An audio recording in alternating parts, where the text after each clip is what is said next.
Бүгін маған әскерге бару мүмкіндігі беріп тұр. Мен оған өте қуаныштымын.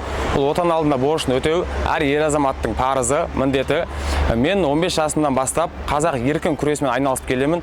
Осы кезге дейін мен жеткен жетістіктерім қалалық және республикалықтан жүлделі орындар. Мен осы тәжірибеммен әскерде болатын спорттық жарыстардан жүлделі орындар аламын деген ойдамын. Немерем Нұрасылды әскерге жіберіп, көңіліміз бір денделіп, баламызға ақ жол тілеп, еліміздің үлкен азаматы болып оралсын. Нұрасыл айналайын, жолың болсын. Еш уақытта отанды қорғау ісінен өзіңді алып қашпай, отанды қорғау ісі әр азаматтың негізгі міндеті, сол міндетіңді адал атқар. Аман есен күліп ойнап, ортамызға қосыла бер.